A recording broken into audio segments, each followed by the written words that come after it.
Hi. I collect manga sometimes. I've been collecting manga since probably 2016 is like the first time I really got a volume of manga, and I was like, oh, I should start reading a bunch of this. I have some volumes from before then, and I'll point them out, but I was like, I've been watching a lot of videos about manga on YouTube because they're fun, and I'm like, why don't I make a video about that? Because it seems pretty easy to do. No offense to everyone making videos about manga, but you know, I mean, let's be honest with ourselves. So we'll go through everything. This is my first shelf. So this is like mostly sort of my favorite stuff, or the stuff that I want to have more on display. Slash, you'll see down there is like some bigger, heavier stuff that I don't want on my other shelves because I don't want them falling over and being destroyed. So I just moved here, I just set up my shelves, so I figured it was a pretty good time to show them off, even though they are a little bit messy still because I just bought some stuff after moving here. So, okay. So this is sort of an overview of this shelf. You want to take a quick look, but we'll go through it.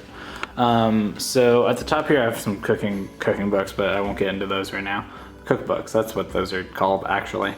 So I have 3 of the Jojo Art Books, and I think these are like the 3 main ones. I don't know if there's any more. I should actually look, because I feel like I bought these in like 2017 and then haven't really looked into that since then. I don't think there's been a new one, because that one, Jojo Valor, is pretty recent, but I have Jojo 6251, Jojo A Go-Go. This one's really fun. I really like the cover of it. And then Jojo Valor, which is like a book, several books inside of this box. Speaking of which, so my first shelf is mostly JoJo's Bizarre Adventure stuff. I mean, I love this series. It's a lot of fun. I feel like it's one of the things that really got me into like anime and manga. I guess I'll start with a story. So in 2016, I was graduating high school. So just before I graduated high school, I started watching Game of Thrones with my dad, which is like not a good show to watch with your dad. If you want a better show to watch with your dad, try watching JoJo's Bizarre Adventure, because we both like that a lot more than Game of Thrones, and that's obviously very subjective, but like, sorry, Game of Thrones is boring as shit, and it only got worse from what I heard, so like, this stuff's pretty good, you know, like there's guys in here and they are fighting, and that's pretty cool. So I have Rohan at the Louvre, and then parts 1, 2, 3 in the hardcovers, and then part 4 in the hardcovers. Obviously part 5 is like releasing right now. I haven't picked up any of it. I recently completed part 4 just because I haven't been keeping up with it. Like, I've read all of this probably like again in like 2016, 2017.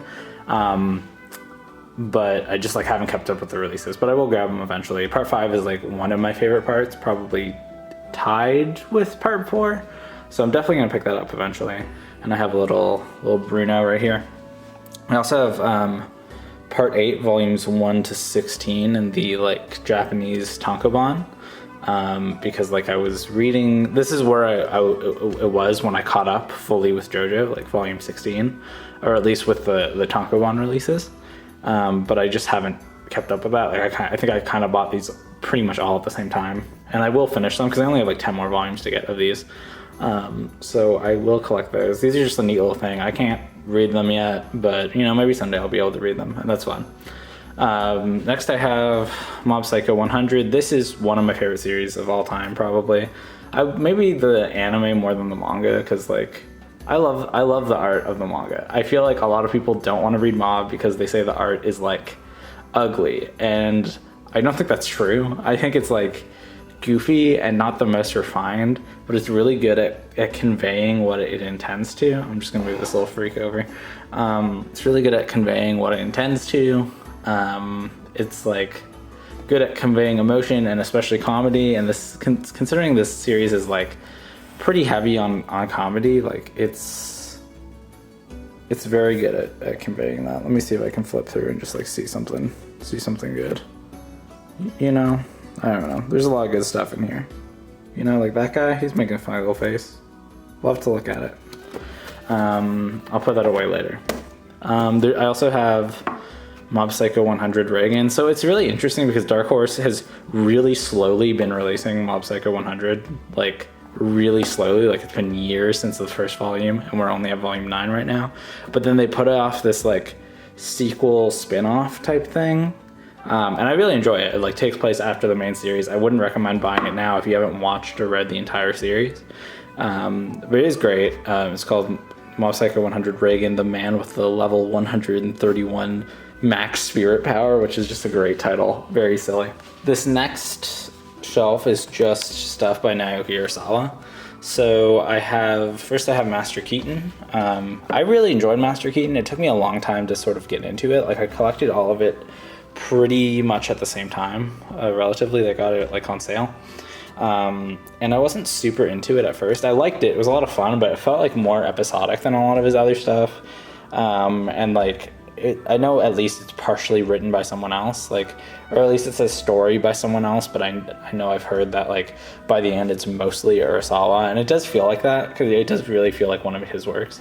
By the end, I really love the series. Like I think it's great. It's one of his earlier works, I believe, relative to his other stuff that's been released in English. Like I think he did this before 20th Century Boys and Monster and stuff. So yeah, I would highly recommend it. It's about like this guy who's an anthropologist essentially, but also he like works for an insurance company and like was in the military. He's kind of like a MacGyver, fun goofy guy who wants money to do anthropological research. And it's just sweet. It's good. Next is 20th Century Boys. A lot of people really enjoy this. I love 20th Century Boys. That should be evident because, as you can see, I have both the singles and the perfect editions. This was kind of foolish on my part, honestly. One, financially. I don't know why I did that. But also, like, I don't know. I really like the way that the singles look. But for some reason, I kind of thought that I would like the way that the hardcovers look, or not the hardcovers, the perfect editions look more. And I do like them, but as you can see, they're kind of at the back, you know? So I like having them both. I don't super regret buying them both, but I definitely didn't need to. Yeah, these singles are just cool. Like I really like the back cover. They're like really stylized. They just have like black and white art with some like red accents. So this is Pluto. So this is like a retelling of, I think, a specific arc in Astro Boy, and it's really good. I didn't particularly love the end, so like it didn't have the biggest impact on me in terms of all of his works, but it is really great. It is like one of his shorter, like more influential series, I would say. So like if you want to check out his stuff, maybe go for Pluto. I don't know how hard it is to get right now because I did get these a while ago, but it is pretty wonderful. Next is Mujirashi, The Sign of Dreams. I believe this was like another manga written specifically for the Louvre in Paris, like Rohan. It's not great. It's okay. Like it's not bad. It's not the worst thing I've ever read. But it like is not the best thing I ever read, you know? It's definitely probably my least favorite thing in my collection by him. Like if you're a big fan of him, I would say pick it up, maybe read it, but if not, like it's not a must read. Next is Monster. And this is probably my favorite series by him. I won't really get into like what it's about, which I feel bad about, but like it has learning what it's about is like kind of the fun of this series. Not the fun of this series, but it's very fun to learn what it's about with the story as opposed to getting told about it. So if you don't know about it, I would highly recommend picking these up. It's a sort of a mystery thriller type thing. It's just really well told, and it pretty much maintains its pace throughout the entire thing, which I can't really say for 20th Century Boys, at least in my opinion. I do love it, but I feel like it really didn't need to be, 22 plus these two long. I don't know why people say 21st Century Boys is a different series. It's the same series, it just has a different name. It's the same thing. Like, it's fine. Next, the end of my Urasawa collection, I have his Sneeze short story collections. It was okay. It didn't like knock my socks off. Some of the stories were pretty fun. And then I have Asadora, volumes 1 to 4. I need to pick up volume 5. And I've only read the first 2 volumes, but I've really enjoyed them. I read the first volume like a year ago, and then just because I've been reading other things, I didn't pick up. Well, also I finished my master's degree, and that took a lot of time. I didn't read volume 2 until like about a week ago. and I really enjoyed it. Volume 2 was great, and I'm excited to read more of it. If you see any little stickies on my manga, it probably means that I haven't read them yet, and they're in like my to read. A lot of my manga is in my to read right now, just because like I bought a lot on sale recently, especially to like celebrate finishing school. So yeah. Okay, so now I'm gonna sit on the floor so we can look at this stuff. So I have volume 1 to 26 like caught up of Golden Kamuy. Golden Kamuy is absolutely one of my favorite manga. It's about this like Japanese ex-soldier and like indigenous girl who team up to try and find this gold that was stolen and hidden. It's like basically sort of like a Japanese take on a Western, sort of. It's really fun. A lot of people say that it tries to do too much, and I kind of understand that, but I also feel like it does everything it tries to very well. So I don't mind it. Like I really enjoy all the stuff it's doing. It's like, it's a good action and a good comedy, and it has good emotional beats, and it has really good characters. To be fair, there are a lot of characters, and I do forget about a lot of them, you know? There are maybe too many characters, that I'll give it. But I have so much fun reading it that if I don't remember who a guy is, I'm just like, okay, whatever. Like, at least I'm having fun. Next is Chainsaw Man, volume 1 to 11. So this is the entirety of part 1 of Chainsaw Man. Again, another one of my favorite series, which is why it's out here. About this like kid named Denji who teams up with like this little chainsaw devil guy, and it's so hard to explain the plot of Chainsaw Man, because honestly it really just like starts off and you're like, oh, it's about this kid following his dreams, and that's what the entire series is about. But also so many things happen. Have you ever read Chainsaw Man and you like action shonen, or even if you don't, if you just like reading things, like I highly recommend Chainsaw Man. The art is great, the characters are great. Like the only thing is that like a lot of the time the main character is like, I want to touch some boobies, but like compared to other series it doesn't feel that gross. Next is Land of the Lustrous. So this is another one that I really love. I've been collecting it since I watched the anime that released in 2017. If you haven't watched the anime, it's really good. I would recommend it.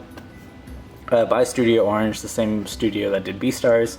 So I have all of the English release right now, and I'm pretty sure this series is going to wrap up fairly soon after its recent hiatus. Very long hiatus. It was like 400 days or something like that. But it's basically about these like gem people. So like they're made of gems, obviously. And they you find out pretty early on into the series that they kind of live after the end of the world. So they are basically like these composite gem creatures made up of like microbes and stuff.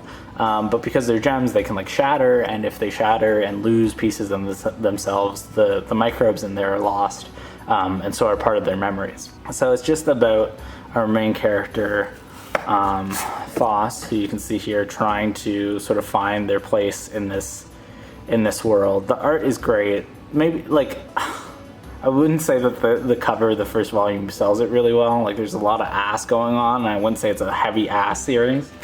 But like I won't show some of the later covers, because if you've read the first couple of volumes and look at the later covers, like crazy spoilers, like wild spoilers.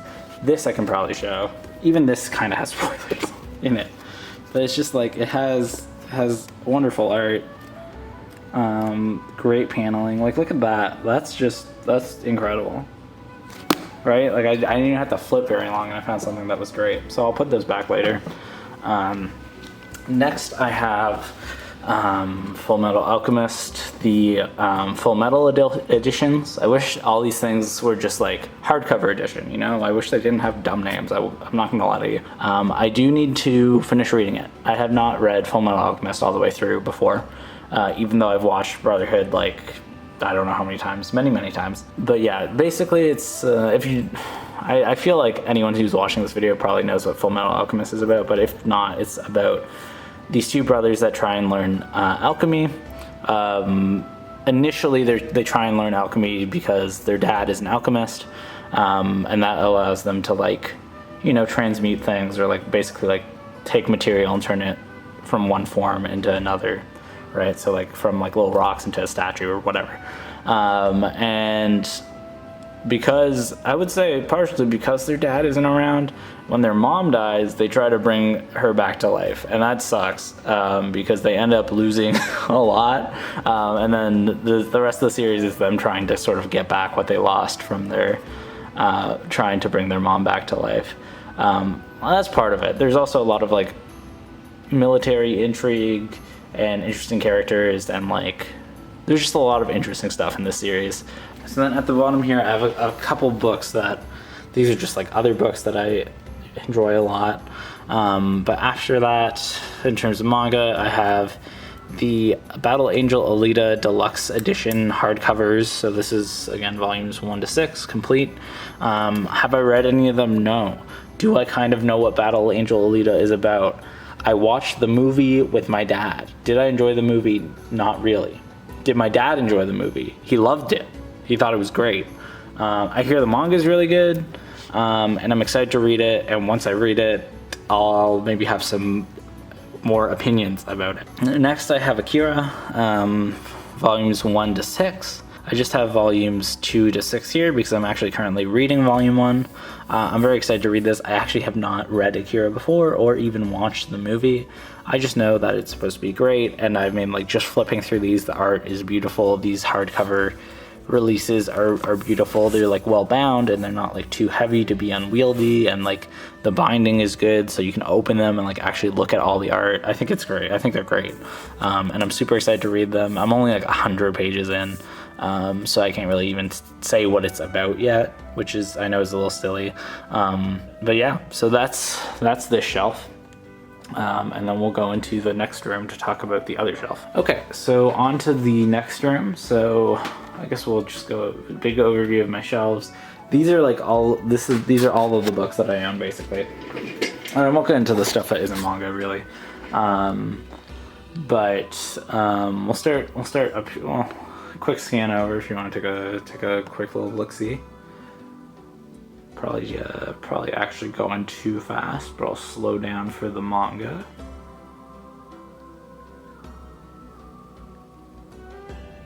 Okay, and then I'll go through everything now. So up top I have like my box sets. So I have my Akira box set that I was just talking about, and my Battle Angel Elita box set that I was just talking about, but I also have Claymore, which I got recently, A Silent Voice, Cheese Sweet Home, and Princess Jellyfish, and I genuinely have not read any of these except for A Silent Voice. Up here I have some like collector's editions for video games, but they're anime games, so I might as well show you. These are for the two I, the Somniophile games, which I love, and then the like Danganronpa Decadence, which is like the Switch port of all three of the Danganronpa games, or the mainline Danganronpa games. We're not talking about Despair Girls. So up here I have my One Piece collection. So I actually started reading One Piece pretty recently, like about a year ago, I guess. It doesn't feel like it's been a year. It feels like I just started reading One Piece, but I started a year ago, and I just finished the Alabasta arc. I think it's pretty fun so far. I'm not like totally hooked yet. Like, I feel like, you know, I like it enough that I want to finish. I want to catch up. I want to read all of it, but not like this is one of my favorite things ever. Like this is one of the greatest things ever. I really enjoy it, and I appreciate that it's so long and so far pretty well considered, but I feel like I'm really gonna start enjoying it more and more as I get further into it, at least from what I hear from people. So up next I have, I also have volume 100 of the single, just because it's a cool thing to have, but also I didn't buy it for myself. Like when I was doing my master's, one of the students I was working with actually like grabbed that for me, and I really appreciate it. If you happen to be watching this, thank you. It's really, really cool. So really appreciate it. So next I have Jujutsu Kaisen. I have volumes 0 through 16. I have 17 in the mail. I'm not like caught up with it in the Jump app, but I'm pretty far. Like I'm caught up with the English releases. Like I'm probably like a volume or two ahead of where the English releases are now.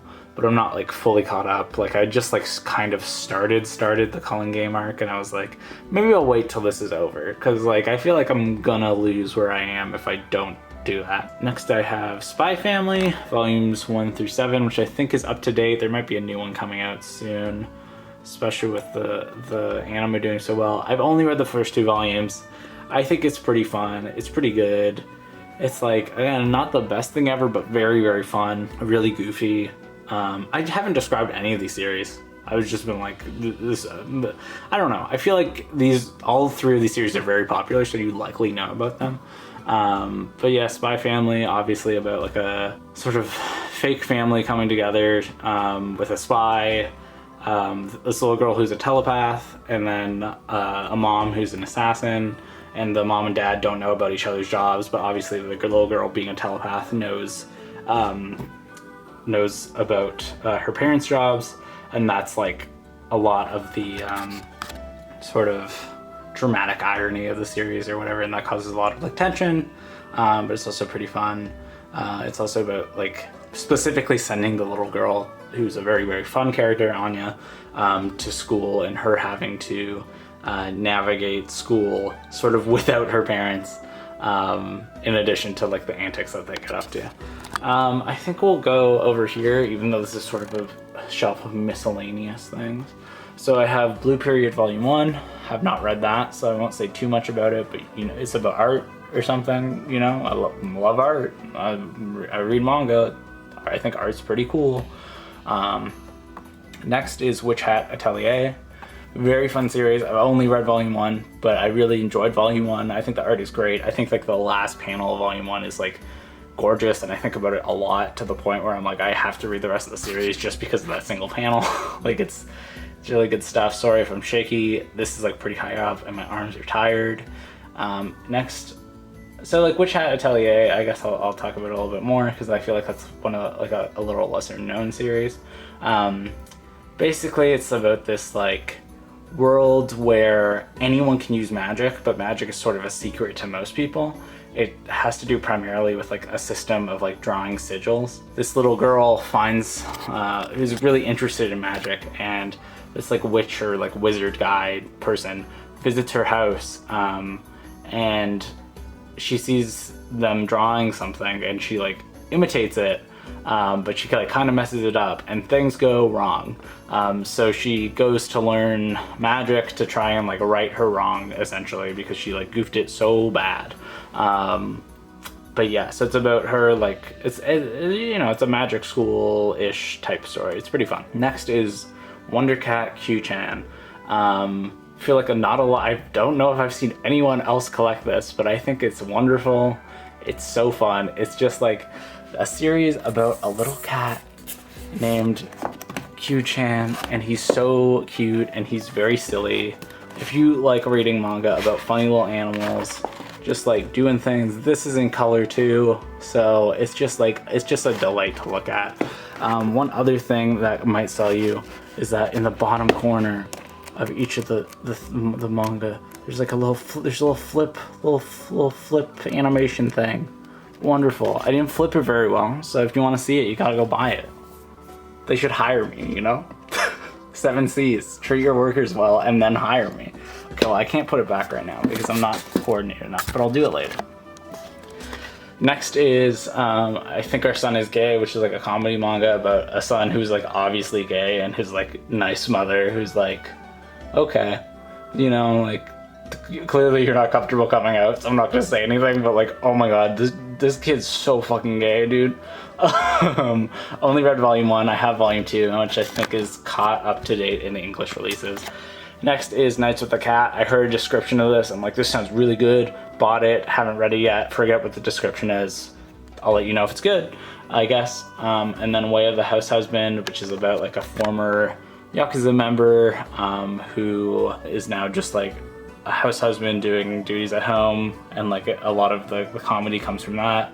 It's pretty fun. Only read the first volume. We'll probably pick it up eventually, but it's not like high on my priority list or anything. Witches, which is released by Daisuke Igarashi, who did something else that is notable, and I don't remember off the top of my head. It's like a collection of stories about witches. I think it's pretty good. The art sort of, I would say, falters at places, but overall is like really impressive. The stories, it's like a short story collection about witches. Some of the stories are better than the other ones. Overall, pretty good. If you're already a fan of whatever his other work is, and I apologize that I forget, I'll probably look it up and put it on the screen.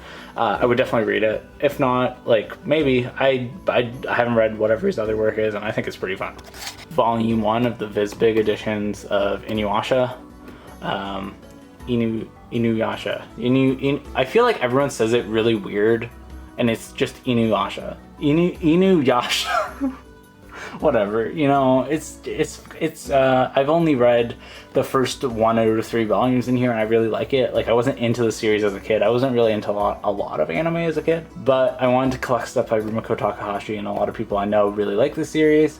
So I decided to give it a shot. Unfortunately, it seems like a lot of the volumes are actually pretty hard to find right now, but at least I have volume 1. I found it in my bookstore, and I really enjoyed reading it. It's pretty fun so far. Next is Komi Can't Communicate. I feel like this sort of divides the series. I think overall it's pretty funny, and I know a lot of people say it goes kind of stagnant, as in, like, these two characters obviously like each other and don't confess for like 1 billion volumes or whatever. But, like, it's a comedy manga about that. Like, I'm not gonna fault it for that. I don't know. Some of the comedy is a little stupid. Compared to a lot of other stuff, it's not that bad. And that's coming from someone who has a pretty low tolerance for that stuff. So I enjoy it. Again, I've only read the first 3 volumes. I watched the first season of the anime on Netflix. I plan to read more. I'll see if I continue past volume 7. I really think I will. But again, it's not at the top of my priority list just because it's a little bit sillier. And yeah. Oh, oops. So another one I picked up recently, and I've read like the first, I don't even think I finished the first chapter of it. I will finish it. It's just like I read like 10 pages and then I got busy with stuff. So I'll come back to it. But it's the Elusive Samurai, volume 1. So this just came out recently. It's by the guy who did Assassination Classroom, which I haven't read. And I kind of always felt like I wouldn't be into it. And reading just a little bit of this, I feel like I might actually enjoy this, right? But also reading just a little bit of this, I feel like I might not enjoy Assassination Classroom. And that is specifically because of the art style. It is like so like goofy. I don't know. There's just so many weird, goofy like faces that I hate to look at, is how I would describe it. Like that. Like, I hate to like look at a face like that. I really don't like that art style where it's like, whoa, this guy's crazy. This guy's like the Joker. You know, like, I just like, the art isn't bad. Like, the art is good, but it's not my favorite art style of all time. I will say that. Like, I really like that. It's just like a little over the top. It really feels like it's just trying to be a little too goofy, and it just doesn't do it for me. Yet, I might really enjoy it. You know, I've only read like, again, not even the first chapter, so I might really enjoy it. I just need to give it more of a chance. So we'll get there when I get there. I'll show off this little shelf next, just because then we can focus on the main one over there. But this has Fragments of Horror by Junji Ito. This was like when I started collecting manga-ish, and it's the only thing by Junji Ito I own, which I feel kind of bad about, because like his stuff is great. It's just I have a really low tolerance for horror, and his stuff is really scary. I don't know if you guys have heard, that shit's actually pretty scary. So yeah. I don't know. I don't think I've even finished reading this, but it's good. If you like horror, I would read his stuff. That's what I'll say. Next is Dorohedoro. I adore the series. Again, I've only watched the first season of the anime, and I've started collecting it, but I have not completed it. I've only read the first 4 volumes actually, which doesn't even cover the first season of the anime, or the only season of the anime currently. But it's about this world where there's like sorcerers and then sort of non-sorcerers who live in this place below the sorcerer world called the Hole. And the Hole kind of sucks because sorcerers come down there and like experiment on regular people with their magic. All these sorcerers have like masks, as you can see here, except for that guy. That's actually not a sorcerer. I'll explain in a second. But they all have like their own unique masks. But like the main character is this guy named Kaiman who had his head turned into like a big alligator crocodile head type thing. It's about him trying to find the person who did that and like kill them so that he can undo the magic, or like sort of get them to undo the magic, you know, something like that. It's really wild. The villains are really interesting. They're really fun. They're like goofy as hell. The series looks really like dark, and it is kind of like dark in aesthetic tone, but is like also just so slapstick. It's so funny. It's really goofy. I love it. It's incredible. Next, we have some stuff in my collection that I feel have so many mixed feelings about. Like genuinely, like, oh my, I'll get into it. Okay. I have a single volume of A Man and His Cat. You'll see here that there's no number on the spine whatsoever. When I was at the bookstore, this was the first volume in the series. There was this volume and then volumes 2, 3, and 4, right? So I assumed there's no number on the side. This was volume 1, and I didn't really, I'm like, this looks fun. I picked it up, I like flipped through it looks really cute. I'm like, okay, I'll get it. It is volume 5. They just failed to print the number on the side for this one. They just really fucked it up. You know, the number, there's a 5 there. It's pretty small. So I'm sort of bound to collect the other ones. I really hope I enjoy the series because I will own at least 5 volumes of it, I guess, probably. I mean that, or I buy like the first 2 and then see, but you know, we'll see. This is a light novel about Nier Automata. I haven't actually read it, but I did buy it. I know there's like a second one, and I think it's out of print, so like maybe I should look for it, but also I haven't read this one, so I probably shouldn't look for it until I read it and know if I like it at all. Next is Mushroom Pup. This is probably one of the rarest things in my collection. Rare not because people want it, but because nobody bought it. I don't remember when or why I bought it. This is something I got in high school. It's like about this like little mushroom dog helping to cheer up this sad boy, and it's pretty sweet. I'm pretty sure it was like a BL series. There's none of that in this first volume, but they only adapted the first volume, and I think they intended to, or not adapt, but translate. I think they intended to translate the second volume, and they just never did. Kind of sucks, because Mushroom Pup was actually pretty fun, and I don't think they will. I don't think I've ever heard anyone being like, yeah, we gotta get Mushroom Pup, you know. So, and then I think this is like, I think I got this in like grade 8 or something. Like my friend bought this for me. It's like a volume 3 of a manga called like Ochido-san, and I think it's like supposed to help kids learn English, because like there are like, I guess I could flip through it, but there are essentially pages on one side that are in Japanese and other side that are in English, or I think it might actually be the other way around, because there's a lot of English text, so it might actually be for people who want to learn Japanese. I don't know, I'll flip through it. This might actually help me learn. I haven't given it a read really. Yeah, seems pretty fun, pretty cute. It's about these like little dog guys, and then whoever this little freak is, probably the titular Ochido-san. If I had to guess. Ooh, there's a little dog on the spine. That's great. Next is one of the things in my collection that frustrates me the most. So I love Cardcaptor Sakura. I have a strange relationship with it, right? Like I've only ever seen the Nelvana Cardcaptor dub, and I love that. And I understand why people really don't like it, because it's not a faithful adaptation of the original. Cuts out a lot of stuff. Yes, the problematic stuff, but also like some of the good-ish LGBT representation, stuff like that.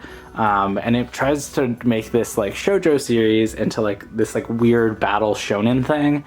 But also, Cardcaptors is like the first anime I ever really got into. Like maybe Pokemon, but like this was like the first thing where I was like, this is, you know, this is like my thing. Like I was really into it. I have this like sticker book from when I was a kid or something. But yeah, because of that, in high school, I collected the Dark Horse omnibuses, and I hate myself for doing that. essentially, for a couple of reasons. The first is I didn't treat them very well. You can see that they have like some discoloration, and there's like some spine cracking on that one that might be a little bit hard to see, but if you were here, it's pretty visible. But the other thing is that I didn't keep up with reading them, which I did with a lot of books I bought in high school. Okay, obviously there's a lot of books here that I haven't kept up with reading, but I've been better about it. There was a point where I had read everything on my shelf. Okay, so we're not going to make fun of me. But I'd never bought volume 4. There's only 4 volumes. I never bought volume 4. And volume 4 is now like 130, 40, 50 Canadian dollars, which I don't want to pay for it. Claymore, you saw the box set up there. Complete set, obviously. Basically about these like girls, I guess, called Claymore, and I've only read like the first chapter, so don't be mad at me if this is a little bit wrong. I'm excited to read it. It's about this girl, or these girls that like have the power to like fight these sort of like demon things, but the way that they are able to fight them is that they're essentially like part demon, sort of, and the more that they use their power, the more they become like the demons or whatever. They can like turn into a demon eventually if they use their power too much. That was my boyfriend snoring. No, it wasn't. Yes, it was. So yeah. Up here I have a silent voice. This was down here, but then I got some more One Punch Man recently, so I was taking up more space. So I just put these up here for now, probably for a while. Silent voice, if you haven't heard about it, it's basically a series about this little kid who bullies this like deaf girl, and then later in high school they like meet up again, and he is like extremely sorry and he like repentant, and wants to try and make things better, and then eventually there's like a sort of romance between them. It's pretty sad. I like a lot of it. To be fair, I do like a fair amount of the series, right? I like the 2 main characters. I like the main girl's little sister. I think that, she's a great character. I really don't enjoy many of the other side characters even remotely. Some of them are intentionally like mean, but most of them are just kind of uninteresting, in my opinion. And it's 7 volumes long, so it's not that long, but honestly, like, I feel like all of the good stuff from the series was in the movie that they made, the movie adaptation. So in my opinion, I would say just watch that. If you want more, read it. But also, like, there's this like stupid arc about them wanting to make a movie together, and we gotta make a movie together, and we're not working hard enough to make a movie, and it's like just not in the actual movie, and it's so much nicer. Like, I really couldn't care any less about that. So next is One Punch Man, also by the person who did Mob Psycho 100, but this is like different art. So basically, the original webcomic was done by One, the mangaka behind Mob Psycho 100, even though One Punch Man started before Mob. But this is sort of a manga adaptation by Yusuke Murata, and the art is really good. It's excellent. People are always talking about how good the art is. I love it. I feel like there's a little bit too much like motion blur effects sometimes, like just digital blur effect, which I don't love. I would like to see sort of more, I don't know, like dynamic, like line driven art. It's not a great way to describe it, but like, like the stuff in Chainsaw Man I like a little bit more. Personally, I really do enjoy the art. I think it's well detailed, but that's just a little comment I have about it. So currently I watched the first season of the anime when it was airing, like a long time ago. I've just read volume 5, so I haven't even finished that, which I guess is a theme with Dorohedoro as well. But I will read all of this eventually. I love Mob Psycho 100. I love One's writing style. So I'm just really excited to see where the series goes, because I know that's supposed to get really, really good. And I expect it to get really, really good because of Mob. Next, down here, I have my Inio Asano shelf. So as you can see here, I have this like little poster that says Dead Demons, DDD Destruction, start your Inio Asano collection. So this is like a little poster that I got at the Toronto Comic Arts Festival, and that'll actually become relevant for a couple of things on this shelf. But Inio Asano, I'm not the biggest fan of his work, even though it does take up nearly an entire shelf of my collection. But I feel like I'll sort of describe my journey with his stuff. So one of the first manga that I collected, like I started collecting the Jojo manga, but then I saw this Solanin in the store and I just decided to pick it up. I really liked the way that it looked.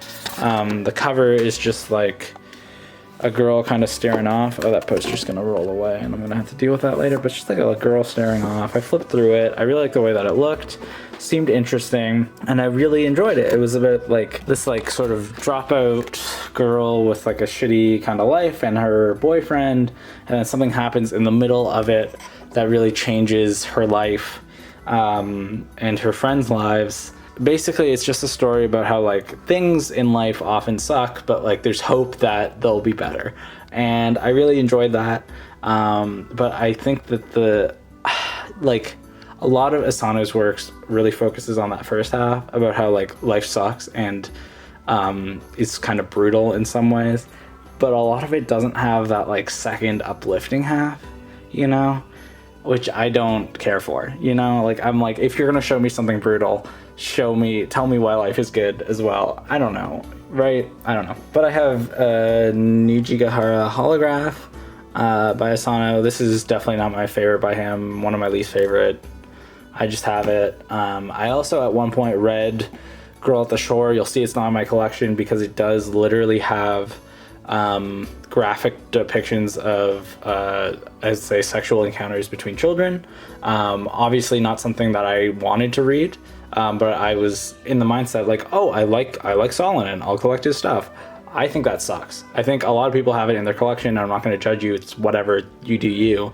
But I think it just sucks. Like there's not much redeeming about it. I don't know. I'm gonna be a teacher. There's no way I can even remotely condone owning that in my collection. This is actually something that a lot of people probably aren't gonna have in their collection, and this is the Solomon epilogue.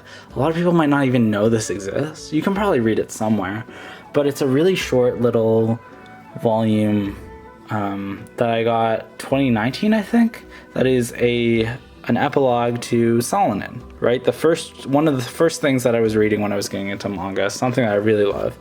And you know how at the end I said of Solomon, I said that it essentially poses a question saying like things could get better for these characters, and it kind of leaves them in this state where things could get better. Well, this epilogue says that it actually didn't get better and their lives suck. And I didn't enjoy reading it. I got this at the Toronto Comic Arts Festival. It like debuted there. I think it's a neat thing to own, but I would never recommend reading it, especially if you like Solomon.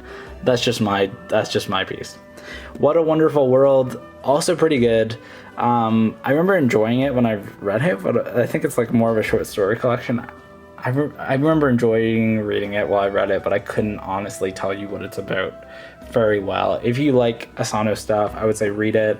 I would say maybe even read it before Pun Pun, which is no one's gonna agree with that, but I agree with myself, so obviously I'm gonna say it. And then I have all of Goodnight Pun Pun.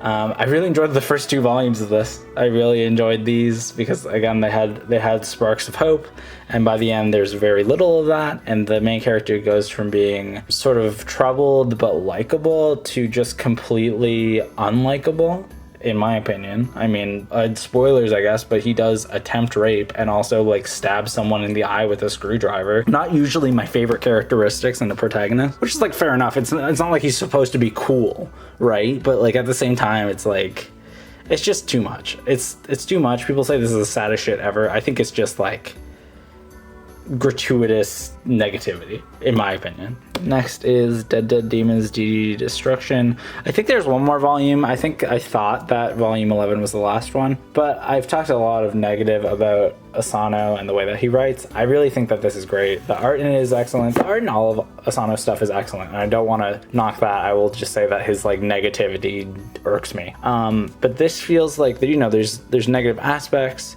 but it's more constructive than Pun Pun, in my opinion. It's more interesting. I really like a lot of the characters. It does a really good job so far. I've only read the first 6 volumes. I read about the first half of it. I really enjoy it, and I will be reading more of it and finishing it when it's done. Next is Fire Punch, done by Tatsuki Fujimoto, the creator of Chainsaw Man. And this is another like kind of brutal series, but also one that I like a lot more than Pun Pun. I think it has, some interesting things to say. I wish there was a little bit less of the main character wanting to like kiss his sister or whatever. or his sister wanting to kiss him. That sucks. I really hate that stuff in stories. It really lessens my enjoyment. But there is some really, really interesting stuff in here. It is brutal. It is like heavy, so I would say be wary of that before going into it. There's like, I don't know if you can look up like a list of warnings, but you know, this is one of those series that needs them. I think that the ending of it is quite good. You know, it's pretty good. I really enjoyed it. I would say volume 5 is probably my favorite. It kind of focuses on the arc of Togata, who is a really interesting character who at first I thought would just be kind of annoying, but Togata is really, really a good character. So I would go into the series specifically to read about them. But, you know, I only knew that after reading it. So, you know, what can I say?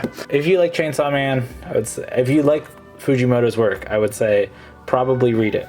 If you have never read or have only read like a couple volumes of some manga before, if you only read like Naruto, maybe don't read this. I don't know. It's just my like it's a lot. You might enjoy it, but there's like a good chance you might not enjoy it. It's not everyone's favorite, and I enjoy it, but it's not my favorite. Next is to Strip the Flesh by Oto Toda. This is done by one of the assistants that worked on Fire Punch with Tatsuki Fujimoto, and it's like the first bit is a story about it's essentially a short story collection by this mangaka. The first majority of it is a story about a trans man who like is struggling to come out to his father, or like initially doesn't want to come out to his father but eventually does, and sort of about how their relationship changes after that. And it's actually positive. It's like uplifting, it's kind. I really enjoyed reading that a lot. It came out quite recently,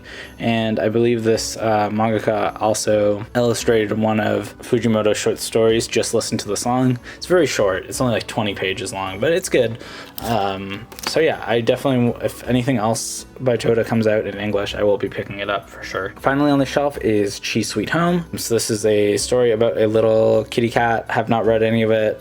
You can probably tell I like stories about funny little animals doing funny little things. One of the main reasons I collected this is actually because of this print right here. So this is a collection of postcards from the Toronto Comic Arts Festival. Like, I love the Toronto Comic Arts Festival because it's just like a collection of people selling really cool comics. There's not like a ton of manga, but you know, there's a lot of like indie comics and stuff, people selling like zines. It's really fun. And every year they typically have like featured artists, and one year it was Konami Kanata, the creator of Chi Sweet Home, and this is the poster that she made for the Toronto Comic Arts Festival. This was the first year I went, and I bought the actual poster. I don't have it here, it's elsewhere. I didn't even know what it was. I was just like, this is really cute. Like, this looks really cute. So I just wanted that poster. And finally, because it was on sale and like there was a little box set of it, decided to buy it all, and I'm really looking forward to reading it. So next shelf, here we have Demon Slayer. You know, it's really popular. I'm not gonna get into Demon Slayer. This video is already probably really long. I'm gonna have to cut it down. I really enjoy it. A lot of people I know feel like they overall didn't like it that much, or like they don't really like it that much anymore, and I feel like that's a combination of it just being, you know, ridiculously popular, and also the ending not being spectacular. But I think overall, like, honestly, probably volumes 1 to like 21 or 22 is really enjoyable. Like a really fun action shonen. Some really great characters. Like, I really enjoy, I forget all their names, but I love this guy and that guy and this girl. You know, they're good. So, well, you know, it's fun. And if you haven't read it, I would recommend it. Next is The Promise Neverland, which obviously a lot of people have mixed feelings on, like for many reasons. But like primarily, at least in the manga, it does, you know, sort of drop in quality after the Goldie Pond arc. So probably like volume 10-ish. I still think it's fun. Like I don't think the stuff after that is necessarily bad. I just think it's less well considered.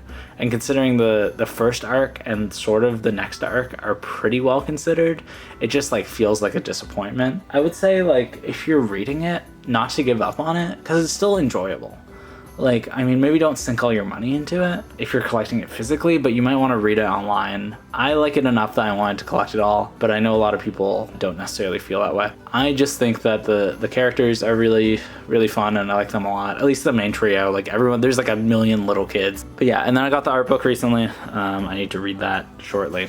Going down, we have a couple sort of miscellaneous things. We have Hunter x Hunter volumes 33 and 34. So this is like, I guess, kind of the stuff after the end of the anime. I think there's maybe another 1 or 2 volumes that I don't own after this. I do want to eventually collect all of Hunter x Hunter. I just, you know, there's quite a few volumes, and I have a lot of other stuff that like I don't know the story of and I want to read. And I know a lot of people, I know it's kind of smarter to just buy stuff that you know that you like, right? But at the same time, I like buying books to read them, you know? So I try and give things a couple volumes before I commit to buying the whole thing, but it is what it is. I have a little Girl from the Other Side, like, storybook. It's in French. I didn't realize it was in French when I bought it. It's okay. It's cute.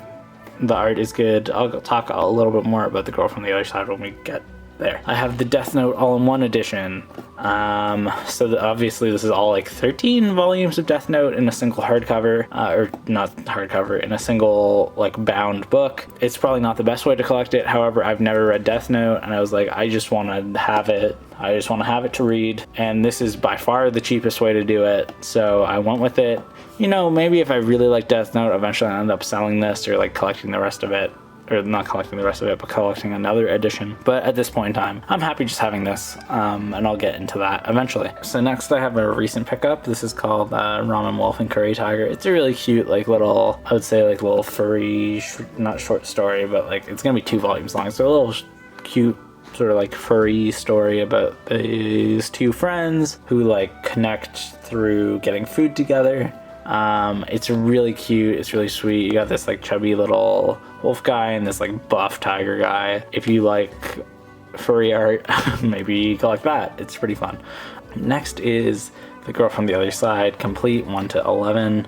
I wish I didn't finish collecting this directly before the hardcovers released, because they are gorgeous. Like, I love the way that they look, and I really think that this series has incredible art and really deserves that like slightly larger format than these tiny little baby volumes for babies. It's basically about this like world where there's like these outsiders, like these like for example, this character that kind of has these like sort of like black sort of monsterish features that like carry this curse that will sort of, I guess, turn other people into outsiders. But this little girl named Shiva was dropped off on this guy's porch on the other side, and he is essentially taking care of her because he is a pretty cool dude. So I've only read the first 5 out of 11 volumes. Really enjoying it so far. I think the art is incredible. It's like worth buying for the art alone. Next is Love on the Other Side, which is a short story collection by the same author. Probably set in the same world given the title, but I'm just going to read it after I read this series, just in case. Next is another release by Nagabe, The Wise Beast of Wizarding Kingdom. And this is like a really cute, like gay furry short story collection, and that's not going to be for everyone, obviously, but it is super adorable.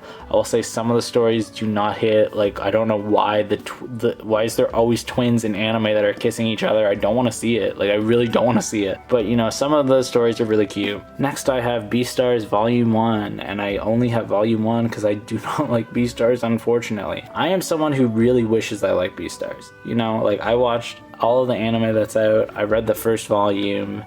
It just like it just doesn't hook me. It feels like so theater kid-y, and I'm no offense, guys, if you're in theater, you're cool, but like the vibe of it is just like so uninteresting to me. It's so like overly dramatic.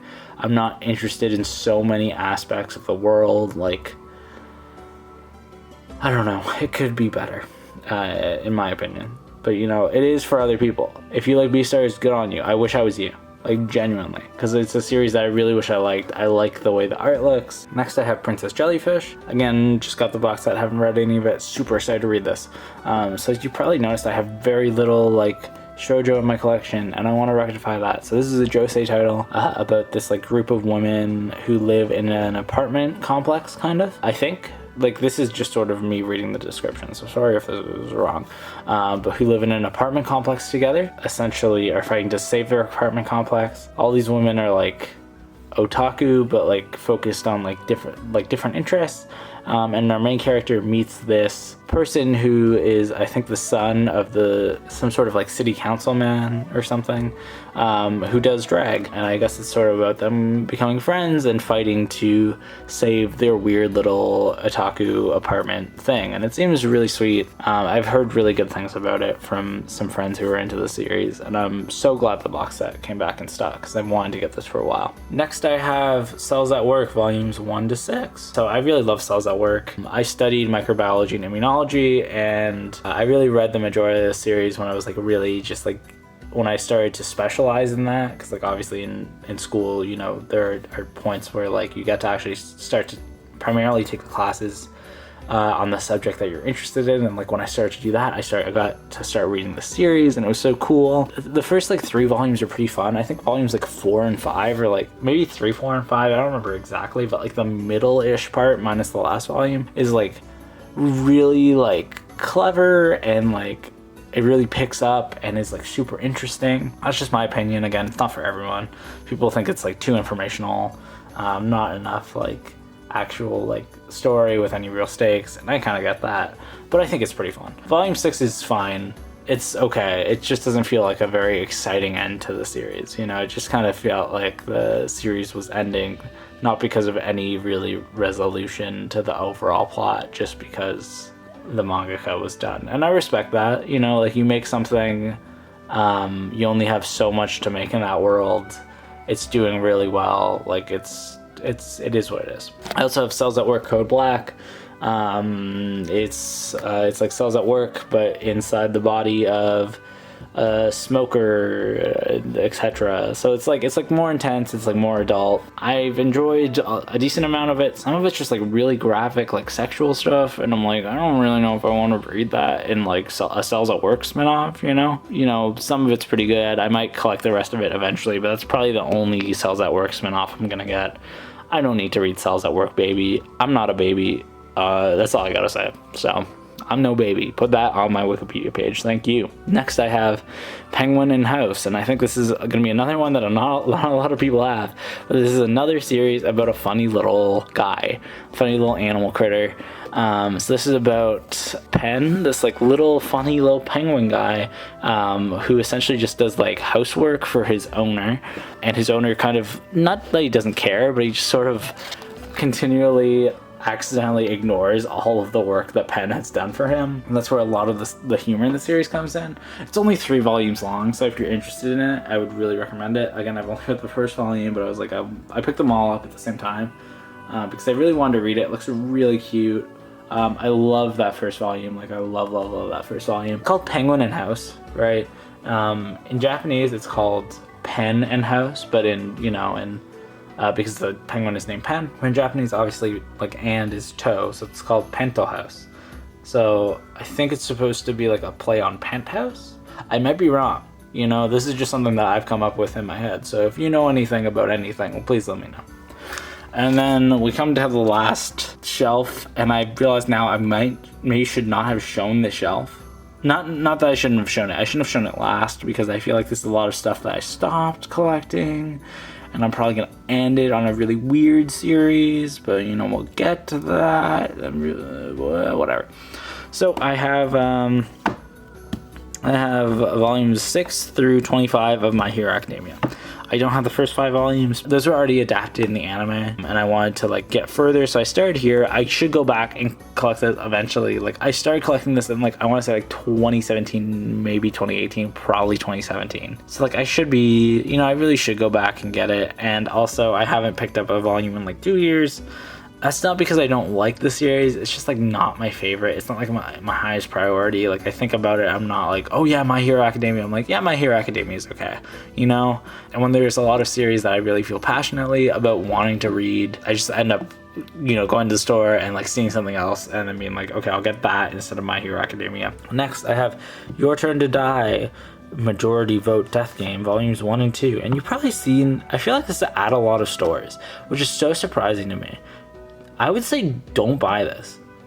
Let me explain. So basically this is an adaptation of a video game that I think is really good. If you like the Zero Escape series, or if you like the Danganronpa series, you would really enjoy Your Turn to Die. And you can play the play a free like translation of it online. I think it's on Steam now, actually. Like as of really recently, like a couple of weeks ago. It's like a good, intense, like mystery murder game, but unlike Danganronpa, you actually like kind of get to influence who lives and who dies. So like these actual choices, which makes it a weird thing to adapt into a manga, right?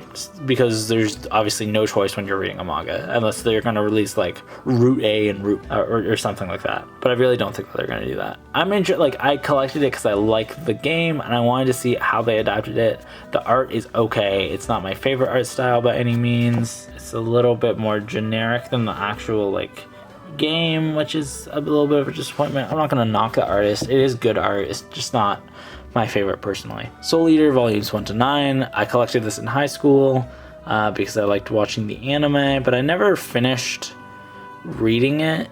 You know, I probably got to like volume 5 or 6 of like reading it, and then I was just like, I kind of fell off that.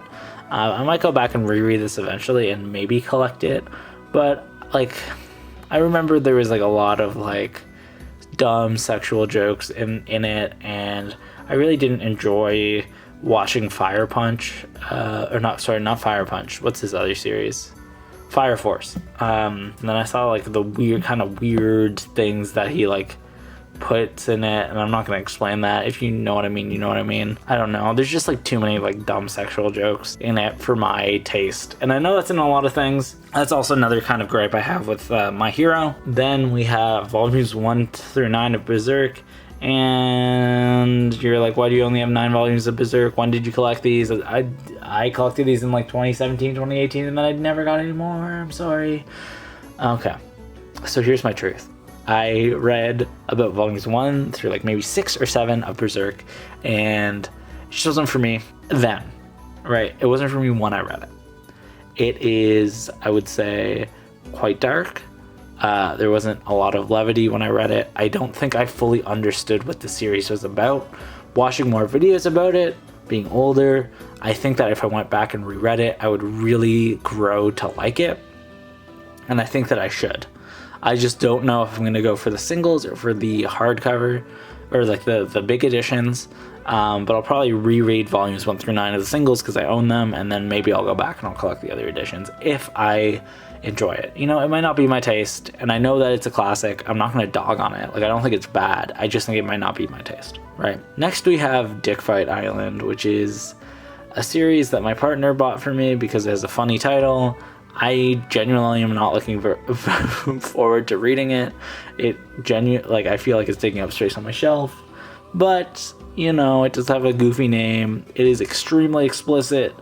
I would say don't buy it if you're just looking for a little joke. It's very explicit. And then finishing up my collection, this is stuff I actually bought yesterday. I have a volume of Even Though We're Adults, done by the person who did Wandering Sun, which got a release in English that was never finished, and I heard that was really good, so I wanted to collect this while they're releasing it. Quickly, I got Kaiju number 8, about a guy who wants to fight Kaiju, and eventually gains the power to sort of transform into a Kaiju himself. Read volume 1 today, really loved it, excited to get to read more of it. And just to finish up, I have Kageki Shoujo, which is another really cool looking shoujo manga that I wanted to read. And that is my complete manga collection.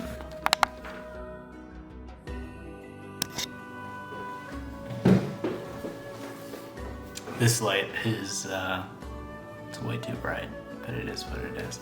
Okay, so I recorded the last part of that video about 2 or 3 weeks ago. I had to run off at the end of it because my partner came in with sushi and I was really hungry. I haven't had time to edit this video yet, and I will. It's been such a long while since I actually made recorded the first part of this video that I have more stuff, and I've read more stuff, and I have a couple more opinions on things. So I'll probably make like a reading log / haul video in a week or two, hopefully. School's kind of busy, so we'll see how long it takes me to get that out, but I think that'd be fun. If you enjoyed this, let me know if there's anything you're curious about or have a different opinion about or whatever. Feel free to leave a comment. Just have fun. Hope you enjoyed watching it. This is my first video. Hopefully the next few will be better. I'll try and get some sort of microphone situation figured out because I had my little recorder thing that you probably saw on me. It turns out that the audio for that wasn't very good. So I'm just going with the camera audio. Hopefully it doesn't sound too bad. We'll figure it out, you know? I'm just having fun. I'm just reading manga, so see you soon.